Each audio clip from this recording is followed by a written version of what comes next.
嘿，大家好，我是 A。想到今天我们就来跟大家開場，跟這個不是貼魔，因為這個玩家用貼魔只有短短的一回合。那我們這次看對手是誰？那其實我們這次就會跟這個100等的酷狐林，對，又是我們熟悉的英雄酷狐林打的這一場比賽。那話雖如此啊，但其實這個玩家的那個貼魔啊，也是非常之有特色的，因為它是一個加速度的一個貼魔，對，加191速度的一個貼魔，再加上啊，它是有穿這個死魂衣啊，因為眾所周知，死魂衣除了會增加這個跌落傷害之外，就是跌落傷害減免之外，它而且啊還是會加速度了。所以的話，很多人如果英雄沒有速度，都會嘗試把這件衣服當做一個短期啊用來增加速度的一個手段。那例如說我的 Dota Spider 也是，對，那這次啊就會開一場跟這個有特色的貼魔跟這個100等的酷狐林打的這一場比賽。那也是啊，來到第一回合的技能階段，那這邊的話就話不多說，直接開個技能把他抓住。OK， 這邊他失誤了。那這邊的話，如果抓到直接噴裝，對，就是之前有些觀眾問我，你覺得噴裝這個行為怎麼樣？那其實我想說的是，其實噴裝跟我接下來做的事情消技，其實是同一個性別的東西，同一個性質的東西。為什麼這麼說？其實啊，它就是用來把一些做錯了那個行動的玩家抓起來，然後你要用的那個絕殺技啊，就是很多時候有些玩家抓住之後，你要怎麼辦？其實啊，直接用一些絕殺裝備把它抓住先。例如說我剛才的噴裝，或者是那個消技，甚至是後期才推出的那個 Timekeeper 衣服，也是那個必殺技。那所以的話，我是覺得這幾件裝備的性質都是一樣，我沒有什麼對那個噴裝有什麼道德上的一個感受啊，就是一個用來收頭用，就是那個給絕殺別人的一個裝備而已，沒什麼其他感受。那這個是我的看法。那如果你有其他看法，也是可以在那個留言區裡面跟大家討論一下，因為我知道噴裝這個東西啊，其實在不論是什麼台服也好，印尼服也好，甚至韓服也好，其實也有不同的看法對於這個噴裝的那個應用，所以呢，我也是非常之感興趣啊，對於大家的看法。對，那來到這個第二回合，那第二回合他已經換了這個酷狐林了，那這次這個酷狐林啊，就是會用這個酷林 combo 的一個玩家，就是如果在這首酷林其實有一套是你要用酷林都必須要學會的 combo， 就是怎麼利用這個矛來進行這個多重的那個 combo 打法。對，那如果你練到的話，基本上你就可以給那個玩家一個非常之大的一個輸出啊。那其實如果你問我的話，怎麼打酷林？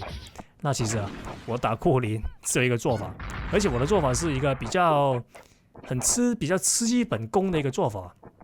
那我的打法就是盡量不要讓他那個矛抓到。對，也是像以前所說，如果你不知道怎麼應付，有沒有那個特定的應付策略來打這個玩家的話，基本上你要做的事情就是先研究他是用什麼來抓你，然後就不會讓他那個抓你的攻擊來抓到你。那酷狐林為例，那他是用那個矛來攻擊來抓人的話，那就不要讓他矛射到，那就這麼簡單。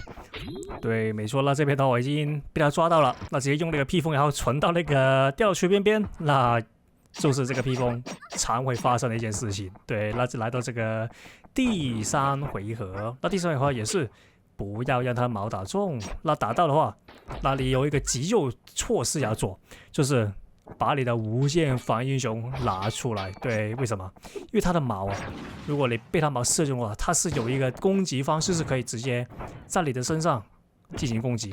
對，就是那個類似定時炸彈嘛，要我說，所以的話，被他矛插中，就直接用那個無限防禦住，然後或者是等他那個矛消失，拉開距離。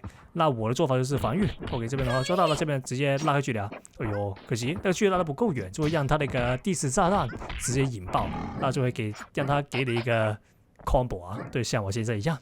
OK， 這邊的話我們小一點。那他這邊的話，如果他立馬不知道為什麼變成了這個放置型的那個玩家，那沒差。OK， 這邊抓到，那直接給他黑矛 combo。誒，沒有了。那可能是我怕他有個反撞啊，那其實直接傭兵也是個不錯的選擇，因為傭兵如果有加攻擊力的話，是一個非常非常之痛的一個選擇攻擊選擇。OK， 這邊的話，哎，抓到。那這邊直接再給他一個黑毛 combo 吧，應該是。對。哎，這邊可惜啊，那掉下來就直接繼續接。哎呦，這邊呢可惜。那但是我們的反轉都有啊，直接開，然後繼續追擊下去。哎，這邊的話，其實這個狀態就是可以直接射的。為什麼知道？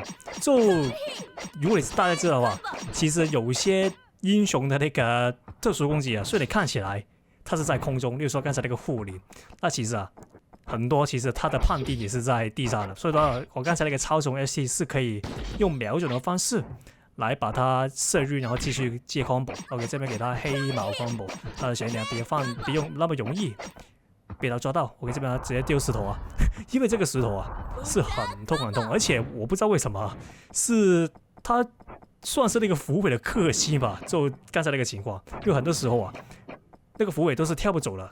面對我這個石頭的時候，不知道為什麼，我大多數的情況都是這樣，所以的話，我是建議用那個石頭來對付那個符尾啊。OK， 這邊的話可以，那他的血量就歸零了，那他應該是打算拉開距離存技能，那我們就別給他機會，那直接，哎呦，那我們都會好了，那直接開 SD 把它收掉。對，那來到這個第3回合，打過零也是小一點啊。OK，這邊抓到，那抓到一開始前期階段先黑毛 combo， 對，但可惜他已经掉下來。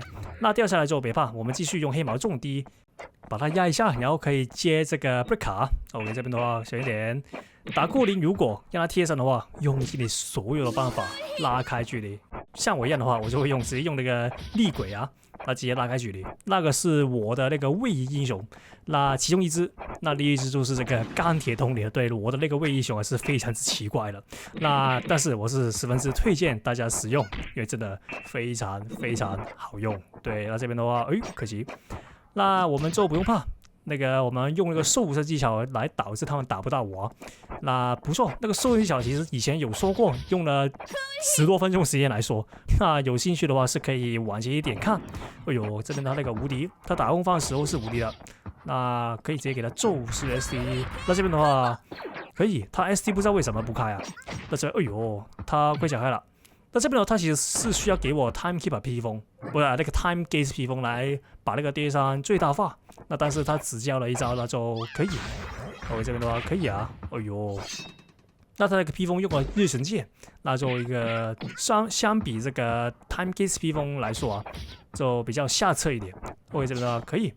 那我們的披風跟頭盔也有。哎呦，那不錯，這邊抓到，那直接給他3槍，那就可以直接收掉他。哎呦，沒有掉下去。那我們小一點啊，其實這個順點看庫裡只剩一個武器，但是它還有這個反轉能力在，我們就直接拉開距離，不停的射它，把它射死。